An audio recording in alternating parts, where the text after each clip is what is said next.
Tired of long waits and rushed care at the ER and urgent care clinic? Next time, stay home and let Dispatch Health bring the power of the hospital to you. I call Dispatch Health. A care team of medical professionals actually come to your house. They're the same caliber of people that you would see if you were at a hospital or an urgent care. Dispatch Health can treat most non-life-threatening emergencies. They can do the x-rays, they can do stitches, Urinary tract infections, blood test, urinalysis, ultrasound. it's almost everything that they can do at the ER. You never feel rushed. They're there for you and only you. I felt like their only patient. And it costs no more than a trip to urgent care because Dispatch Health is covered by most insurance, including Medicare. See if we serve your home at dispatchhealth.com. Dispatch Health really went above and beyond. It's wonderful to have care come to your home. House calls are back, and they're better than ever. Learn more at dispatchhealth.com.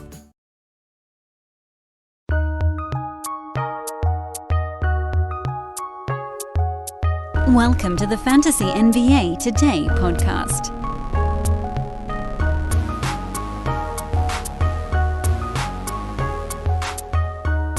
This is a pretty easy opener to do for me. 1 week. That's it. That's the countdown to the start of the NBA season. Drafts are happening. Slow drafts are very much in full swing. 30 deep is going. We got all my stuff, I think. My personal things are all arranged. Pretty sure you guys are doing the same thing. And we just keep getting more and more reasons to draft late. LaMelo Ball needs an MRI on his foot. The list of injuries happening just keeps growing. It stinks. But it is, again, a stark reminder of why we don't draft super early. Yes, sometimes you can kind of beat the market on certain guys, but this type of stuff, and hopefully the LaMelo thing turns out to be small, sprained ankle, maybe it's only going to be 2 weeks, but what if it's 4? What if it's 6? We don't know yet. This could turn out to be an example of kind of nothing, but if you drafted last week, you probably drafted LaMelo at like 10. And if he's going to miss the first 3 or 4 weeks of the season, I don't think you would have done that. I had someone reply to me on Twitter. I sent a note out last night. I'm at Dan Bespers on Twitter. By the way, welcome to Fantasy NBA Today, everybody. I launched straight into a when should you draft rant. But let me talk to you for a minute about when you should draft. I sent a note out on really just the fact that like all of the injuries in this preseason, whether it's Jokic and the wrist, which maybe that's totally nothing also. LaMelo and the ankle. Kristaps Porzingis turned his ankle. There are big-name players dealing with stuff, and it hasn't been entirely clear whether or not this stuff is just going to magically go away, because a lot of preseason stuff does, or if this is real.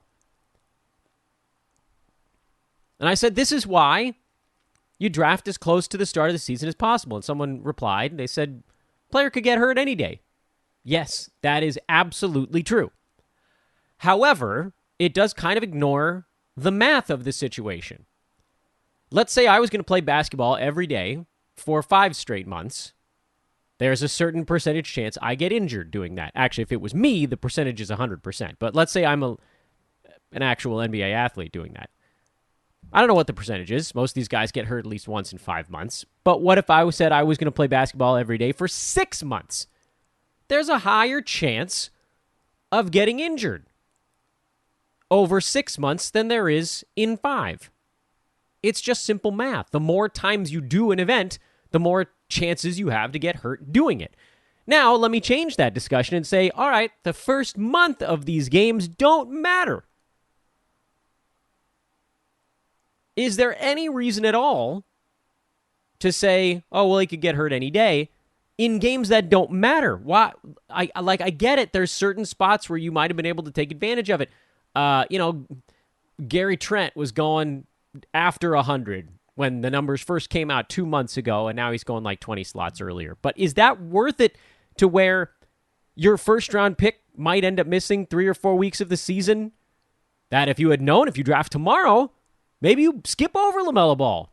Maybe we get this report back and it says 4 weeks. Maybe you skip over him for a little bit longer. More action is more opportunity to get hurt. If you wait until the end of the preseason, you've eliminated some number of opportunities when the player on your team could get hurt. And they go into the regular season with the expectation that they'll play in as many games as humanly possible because they'll be healthy on day one. So draft late, people. Please draft late. Hi again. Welcome to the show.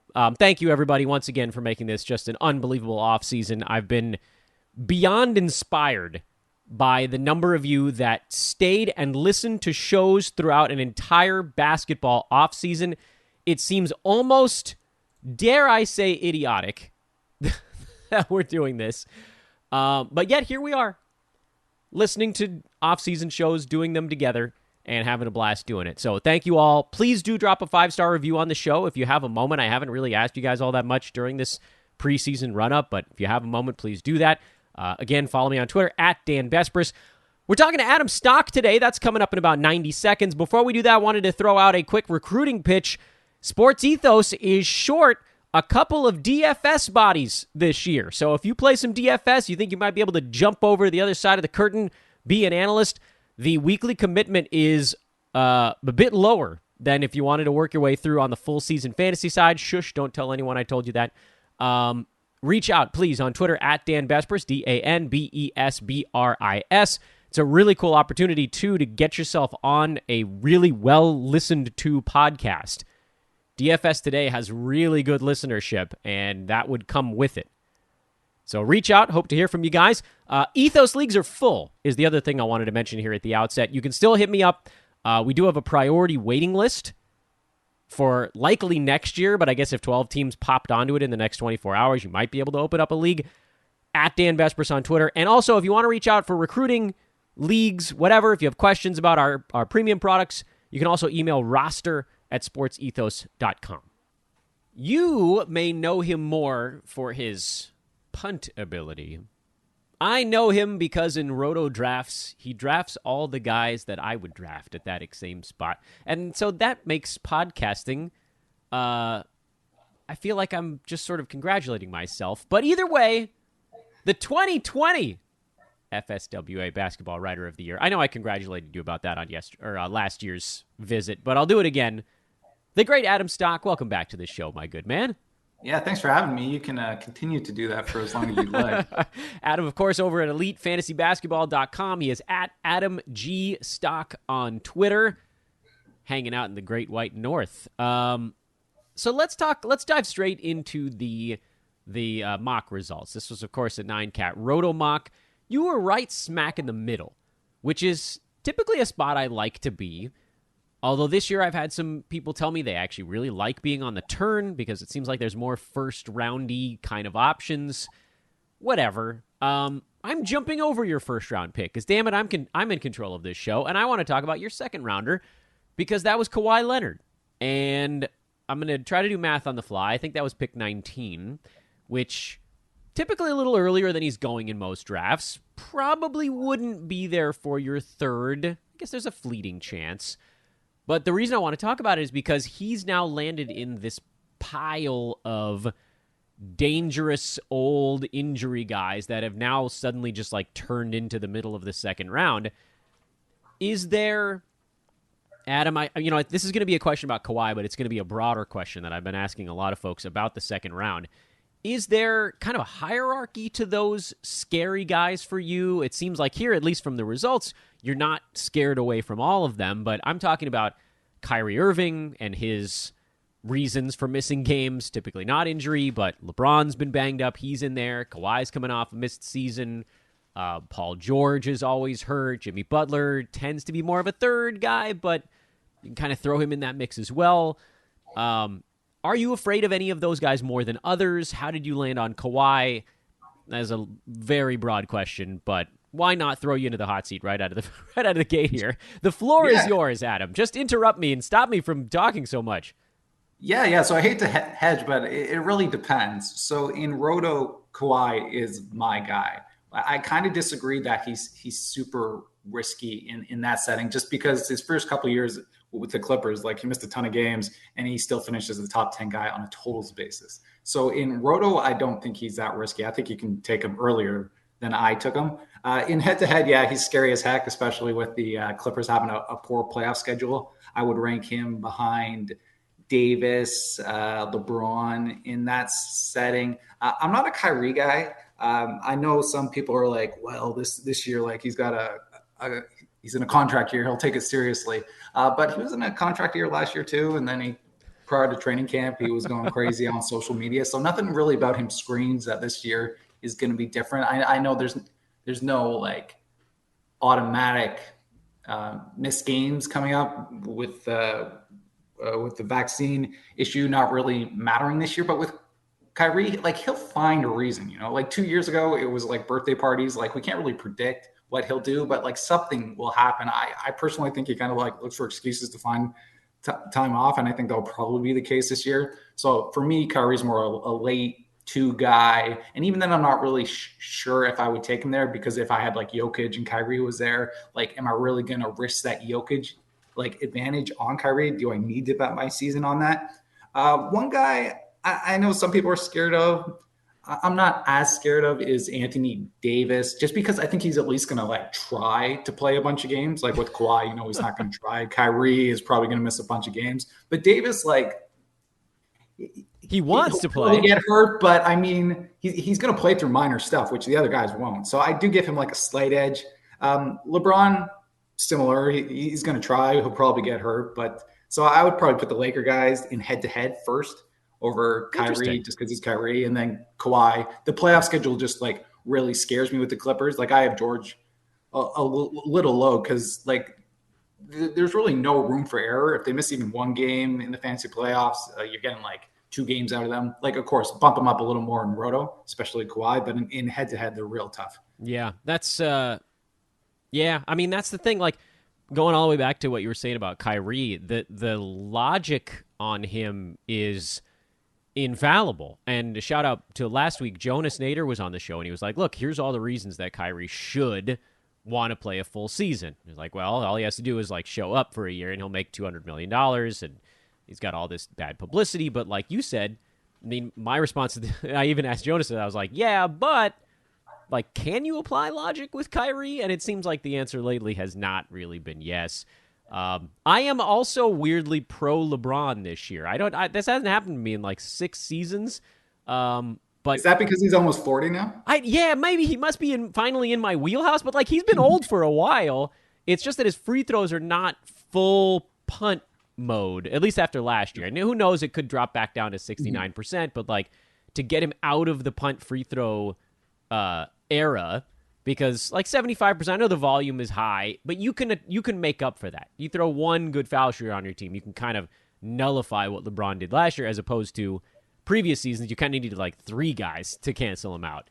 3rd round, you went DeAndre Ayton, which shouldn't be a controversial pick, and frankly, it isn't really, other than the fact that the vibes in Phoenix seem atrocious.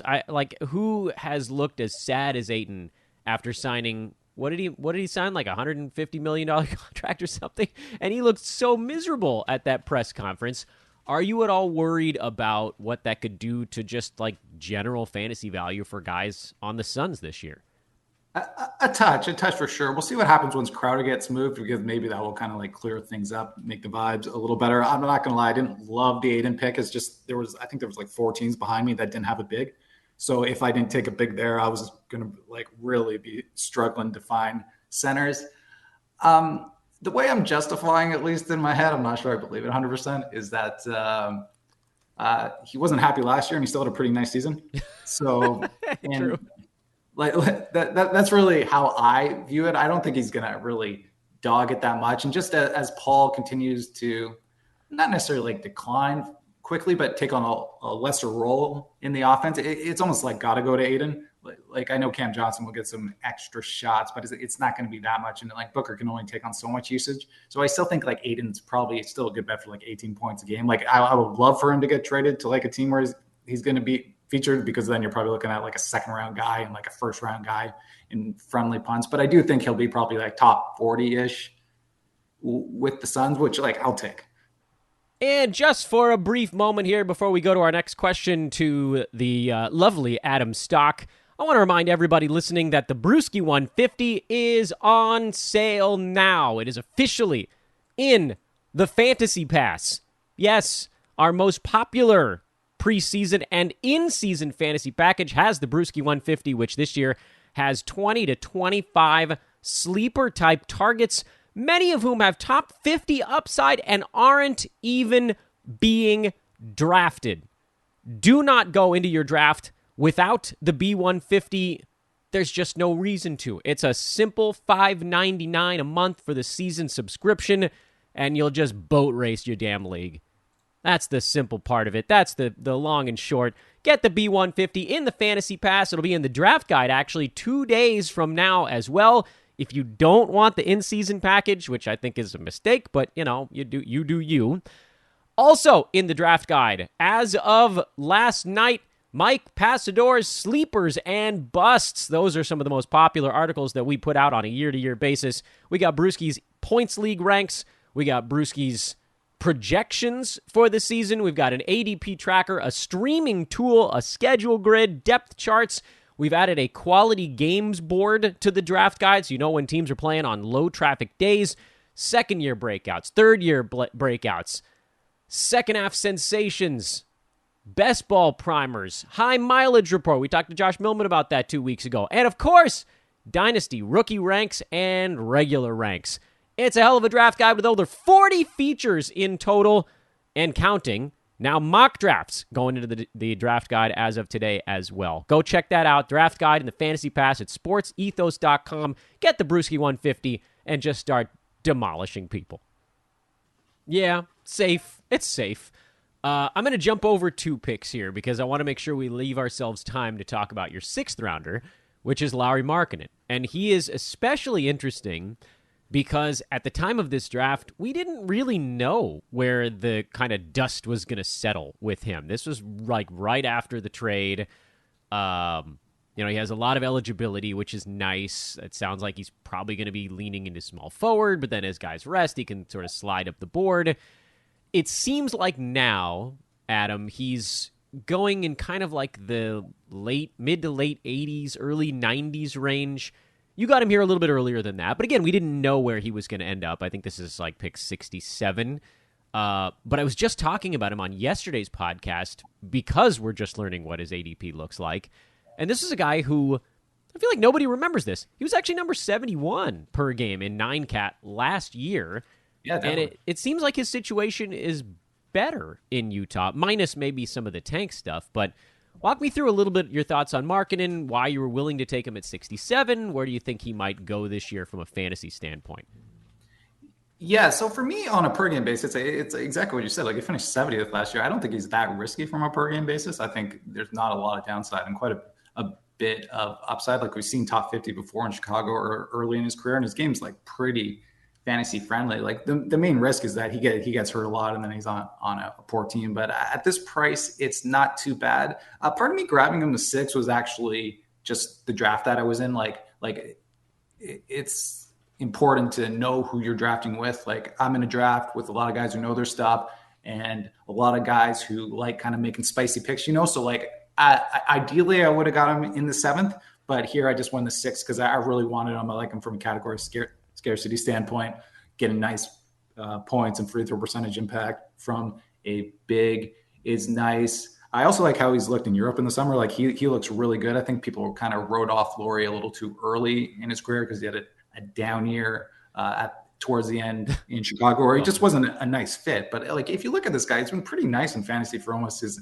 entire career. Like, is he the best real life player? Like, maybe not, but on Utah, that doesn't really matter. He's still going to be a top couple of options. We'll kind of see how Sexton plays out. I kind of have a feeling that his usage in minutes won't be as high as some people are kind of hoping for. And I think Lauri will probably pick a lot of that up. So I think he's really set up to have a really nice year. Hey, everybody. Dan Bespers here. I got to talk to you for a minute about the good stuff. The good stuff. I recently added the good stuff to my morning routine, and I highly recommend it. It tastes fantastic. I feel better going into every day, which, by the way, that's a problem for me. I've been aging a little. It's hard to roll out of bed and get going. I have more energy without that typical crash. I'm more focused, which is a really big deal because I got to make sure my two kids actually get to and from wherever they need to go every day. And I actually think that my skin looks a little better, so that's pretty cool. The Good Stuff was formulated by Phil Mickelson and elite performance coach Dave Phillips to stimulate metabolism, increase focus, and support skin and joint health. For a limited time, Fantasy NBA Today listeners can get 20% off, free shipping, and a free starter kit worth over $30 on their first purchase of The Good Stuff. Simply go to 4wellness.com/podcast. That URL again is FORWELLNESS.com, 4wellness.com/podcast, and enter code HOOPBALL. Yes, it still lives, HOOPBALL, HOOPBALL at checkout. This is 4Wellness's best offer right now, so do not wait. Order today. They're so sure you'll see the benefits of adding the good stuff to your coffee that they back every purchase with a 60-day money-back guarantee.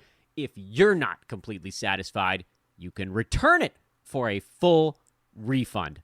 20% off, free shipping, starter kit over $30, 4wellness.com/podcast, promo code HOOPBALL, code HOOPBALL. Yeah, pretty much anytime he's not being coached by Jim Boylan, you're in decent shape there. And you were talking about Chicago. That it seemed like Boylan kind of broke him, and just getting him out of there better last year in Cleveland. And I'm a little surprised he's not going a little bit sooner. And maybe we shouldn't yammer about it too much, or he might start going sooner. PJ Washington in the 8th round is the next one I want to talk about, because he's, this is one of those things where I'm thinking you'll probably say the same thing. When this offseason started, we were all looking at PJ and thinking, come on, Mike D'Antoni, just be the coach. Just pick D'Antoni. Come on. Well, they didn't. And that put a little bit of a damper on it, but not completely. What do you think PJ can accomplish this year? Like, does his role increase? Because his fantasy game is solid. It's just we've always needed a little more consistency in his role out there in Charlotte.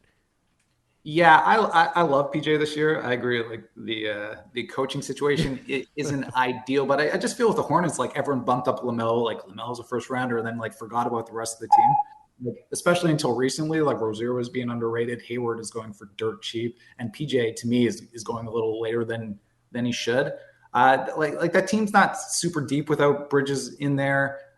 Their backup center situation is kind of sketchy, and like one of their options is a rookie on a team with a coach that doesn't tend to play a rookie. So I think we're almost a lock to get like 30 minutes a game from PJ, at least as long as they're pushing for the playoffs. Like if they have a big injury that knocks them out, then maybe things could get a little dicey. They start to look at the younger guys, but I think PJ is going to have a really nice year and just kind of give you a little bit of everything. Like I think he's kind of like unique in that round. Like there's not too many guys who can give you blocks and threes, and like his steal rate's not bad. He can pass a little bit.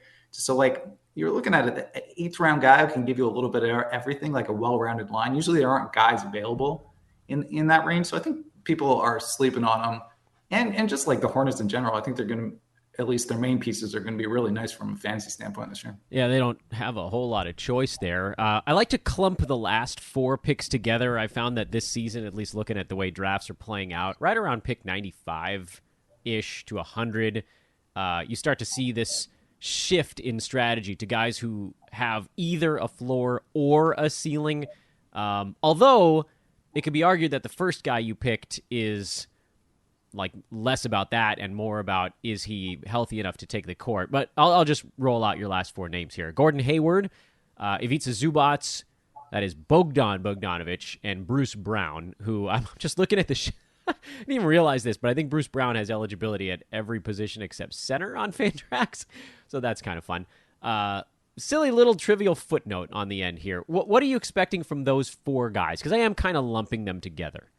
Yeah, I'll just go through them first. I expect Hayward to be really good for like the 50-something games he holds up for before he does something to his knee or his ankle. So in head-to-head, he's a little dicey, but at his current price in Roto, I love him. Like there's no downside of that price, and there's a ton of upside. He could be top 60. Like he like split the second option with Rozier kind of kind of deal. And like when he was healthy last year, he was pretty solid. So I think that's a nice pick in Roto. Zubac's kind of a forgettable late round big, but I needed a big there.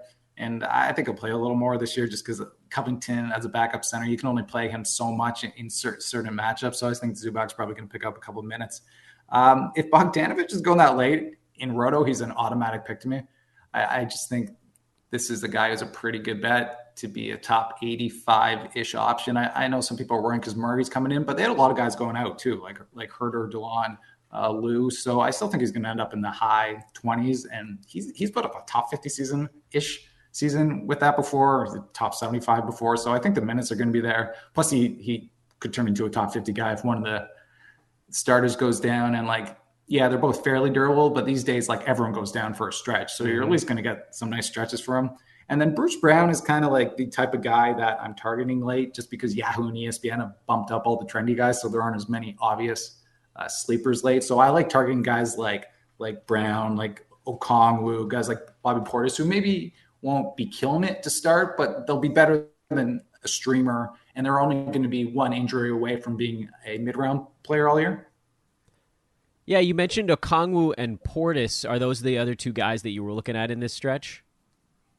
A whole bunch. You took Bamba, was another guy on my list, kind of similar setup. Yeah. Like Kessler went earlier. He'll probably just be a block streamer to start, but he's going to be pretty nasty at some point. I thought about Bones too. I forget if Bones was there or not. I don't think he was, but I was thinking about Bones in 11 if Bogdanovich wasn't there. Similar setup, like if Murray maybe struggles to stay healthy, then all of a sudden you have a mid-round guy on your hand probably. Those are the types I'm aiming for late.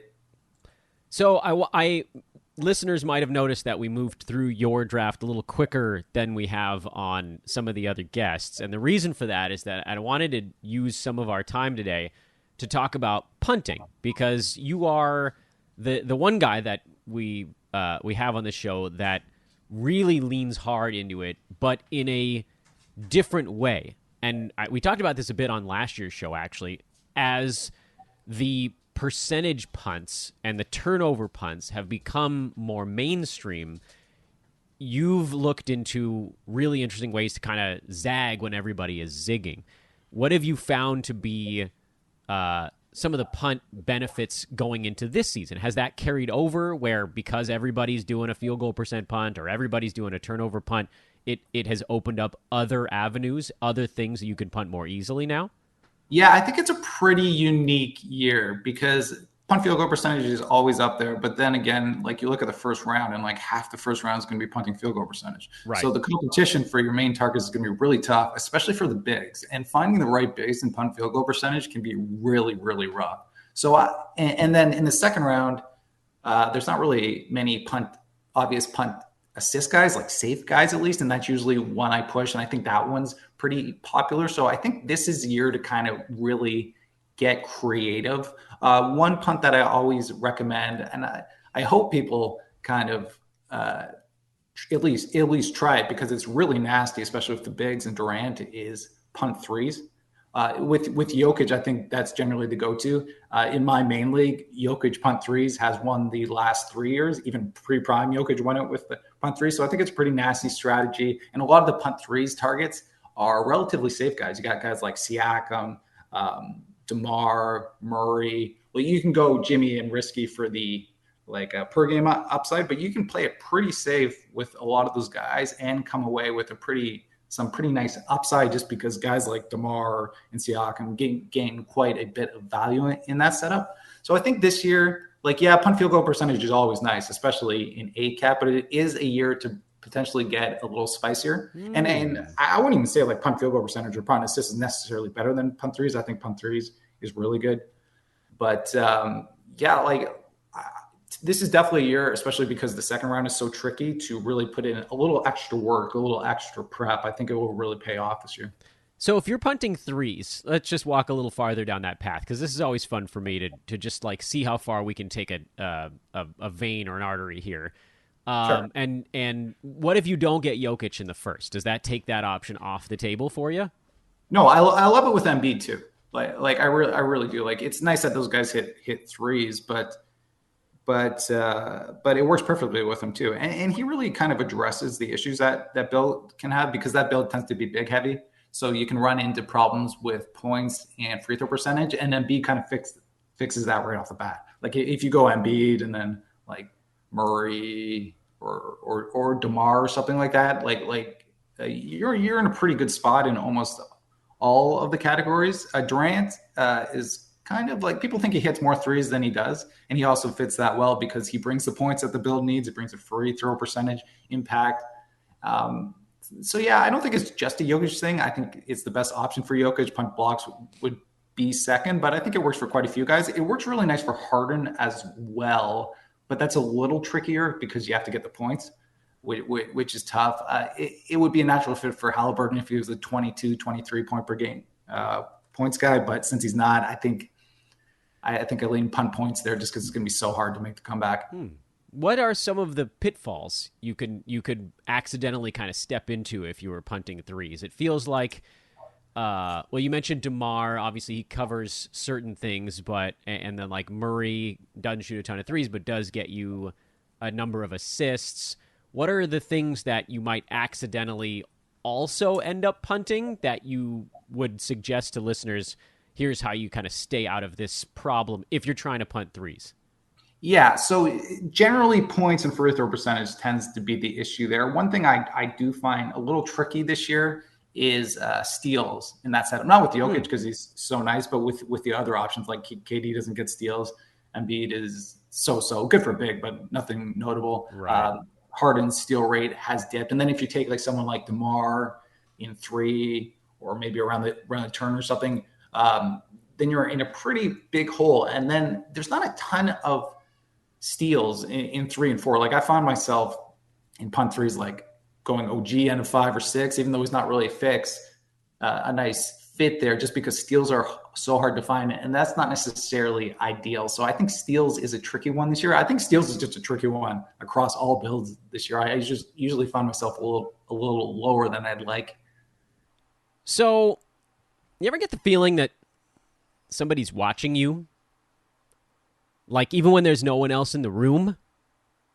I don't want to start singing Rockwell right now. Now, I know you're probably thinking, Dan, it's Halloween season. You're just being paranoid. But this is real. Every day, there is actually someone watching your every move. And the worst part is, you're paying them to spy on you.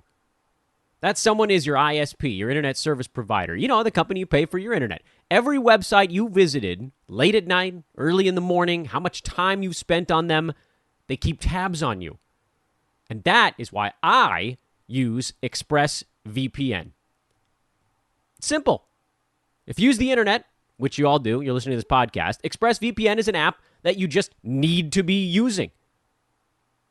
In the U.S., internet service providers are legally allowed to sell their browsing data, meaning all of us, what we do, to advertisers. It's how they know what we're doing. It's how you get all these targeted ads all the time. But with ExpressVPN, 100% of your traffic is rerouted through their encrypted servers, and no one can see a thing. And it is so simple. You just open up the app, tap the big start button, and that's it. Works on all your devices, phone, tablet, computer. You can do 5 at the same time. It's easy. So stop letting people invade your privacy. Right now, get 3 extra months of ExpressVPN for free. 3 extra months for free when you go to expressvpn.com/hoopball. That's right, baby. Still got the old name. That's expressvpn.com/hoopball. expressvpn.com/hoopball. Learn more now. Yeah, it seemed like there are like 4 or 5 really, really, really good steals guys, and then there's just this massive drop-off, and if you don't get one of those main dudes, it's going to be hard to beat a team that does. Do you agree with that?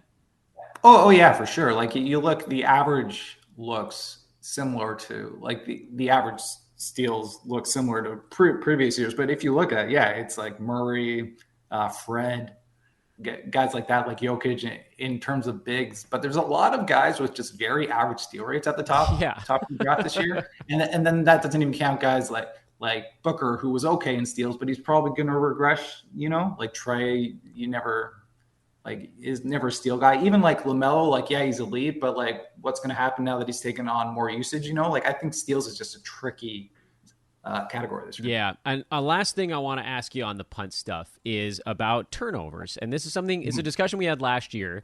So, at the risk of repeating ourselves a little bit, you gave a really strong, a clever, and impassioned plea to folks to not punt turnovers and instead just kind of treat them like a whatever category. Like, you don't have to be super low in them, but because so many teams do punt turnovers, by just being okay, you might find yourself with a number of interesting, unexpected wins, and that can mean a lot come playoff time. Yeah, especially in playoff time. I think that's one of the biggest arguments because, like realistically, in 2022, 2023, like, you're going to have guys hurt or resting at the end of the year.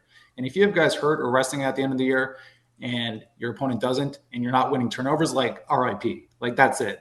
That's in head-to-head leagues, at least. And I also it's all the points you said. And I also think the difficulty of managing turnovers while being strong in the counting categories is, like, kind of overrated. People think that, like, I don't find it that hard to value players properly. Just like it's the same thing. Like, if you go into the fifth and you're killing in threes, like, just use rankings, use projections that don't include threes to value players. It's the same thing with turnovers. If you go into the fifth and the category is locked up, treat it as an 8 category draft. You're going to be dropping Mikal Bridges, guys like that. Even Vassell's not as nice of a breakout candidate. I think just, like, if you put in the work, if you have your strategy set up, I don't think it's that hard to really win turnovers while being competitive everywhere else. I just think beginners can get into trouble with it just because they'll just follow the 9 category rankings the entire time.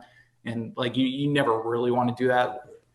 Also, you can get yourself into trouble in certain punting builds. Actually, we'll go back to that. Like, punt assist is almost always going to be dominant depending on your first round picks, but it's through 5, it's usually always going to be dominant. So during the second half of the draft, I just treat it as 8 cat. A lot of the time in punt points, that's the same setup. So I think it's just being aware at all times of where you are in the standings and whether or not you need more help in the category.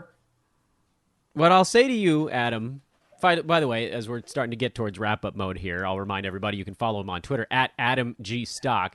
You will always have a place on this podcast as long as you continue to argue that turnovers are a relevant category. I don't know.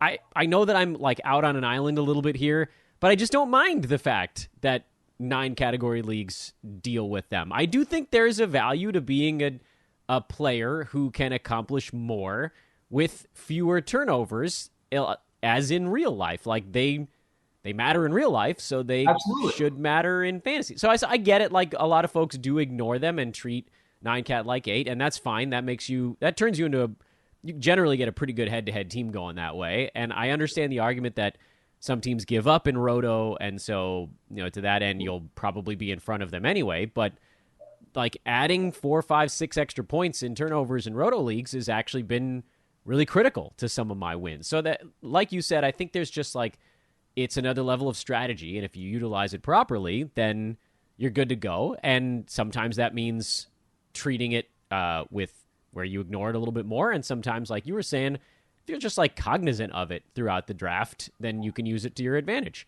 It can really only, like, change, like, a couple picks. Like, you don't really need to make all your picks with turnovers in mind. I've never done that. I just, like, make small tweaks, and since everybody else is kind of ignoring it, usually that's enough to bump you up. Yeah, I love it. We'll win this argument eventually. No, we won't. We'll bring this. I know, probably not. We won't. Everyone likes their points. Everyone likes their assists, so they'll always. Yeah, we're more turnover truthers. But you're talking to the guy hosting a pod who's like, yeah, I pretty much soft punt points in most of my Roto leagues, so obviously I don't care if I'm winning. I'm trying to win turnovers here also. Adam Stock in the Great White North, breaking down some punt stuff for us here going into the 2022-23 season. Thank you, as always, for carving out time, my man. I really appreciate it. Yeah, thanks for having me, Dan. It was a lot of fun. The Punt Man. I have so many more questions for Adam, but we don't have time to do all of them. I should probably have budgeted. Honestly, I should just leave him out of the industry mock, which is such a funny thing to say at the end of a hit with a really good guest. I should leave him out of the industry mock so that we can just do a whole segment on, like, different paths you can take. You can snake your way through. And I don't want to give away all the stuff that he works on. He's a terrific writer. But I do want to talk more about some of that punt stuff, because I found myself, after recording that segment, we recorded that a little bit before this show comes out, I found myself driving my kid back from school, and I was just sort of like kind of daydreaming in the car. Like, what if I went Kevin Durant in the first round? Because I think I'm going to end up with a lot of KD. I think I'm more bullish on Durant than a lot of the community, and maybe that ends up killing me this year. But last year I was the Rudy Gobert guy. This year I might be the Kevin Durant guy. KD's just very good at a lot of stuff, but he doesn't have that hyper elite thing happening. Now, obviously, he's a very good scorer, and his 2 percentages are both very good. Free throw percent, he was hyper elite there. But, rebounds are good. Assists are good. Steals are okay. Blocks are good. Field goal percent, good. Threes are good. He doesn't profile all that well as your typical head-to-head type of play. It's fantastic for Roto.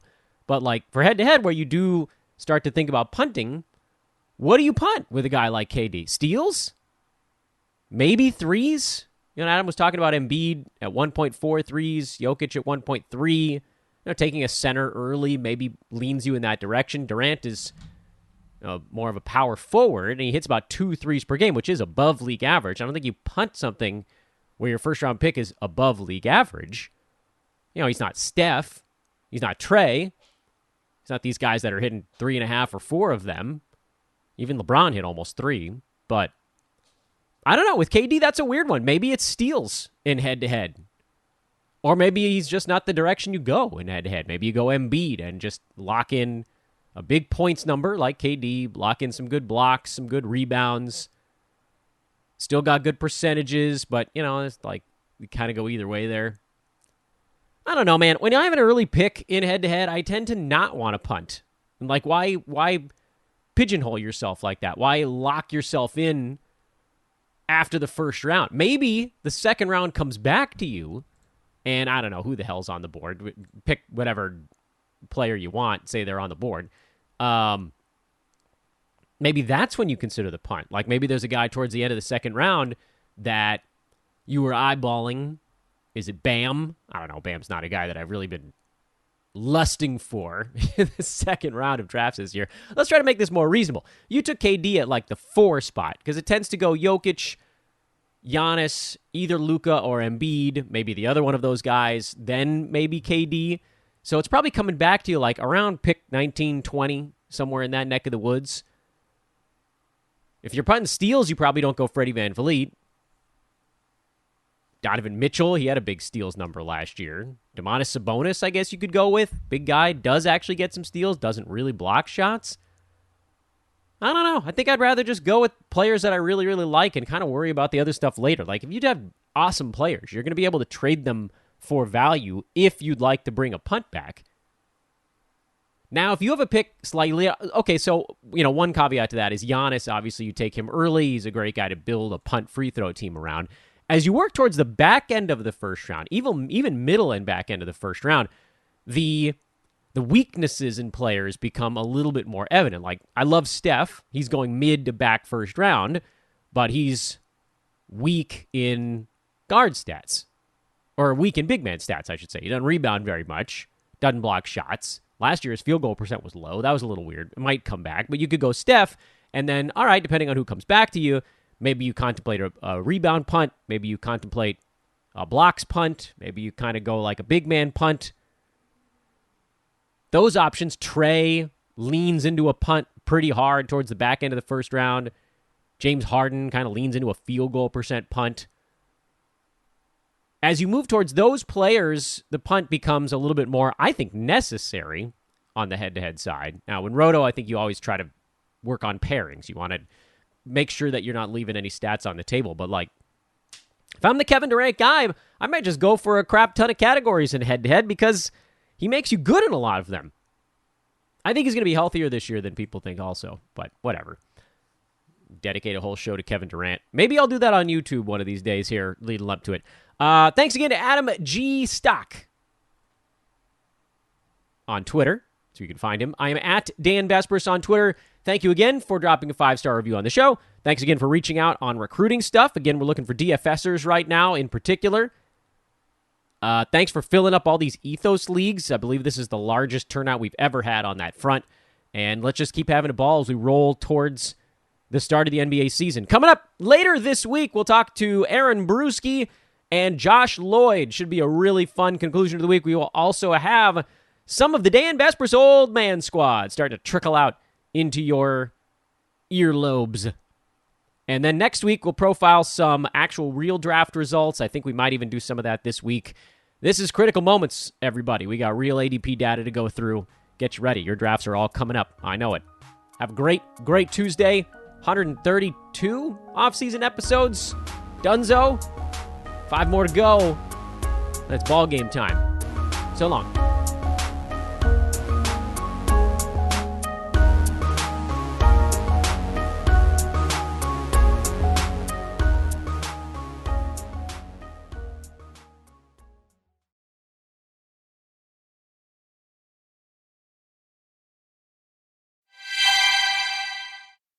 Hey, electrical contractors. I'm Matt from ABB. Are rising costs and product delays keeping you up at night? We can help you contractor better. ABB's contractor resources are designed to help you increase productivity and profitability on your commercial construction projects. Check out Contractor Better today. Visit go.abb/contractorbetter. From 3 to 6 p.m. Monday through Friday, Buffalo Wild Wings Happy Hour has beer, cocktails, and bar food for $3 to $6. It's the perfect way to offset a long day. Text that hilarious joke about your boss to your boss. What? No.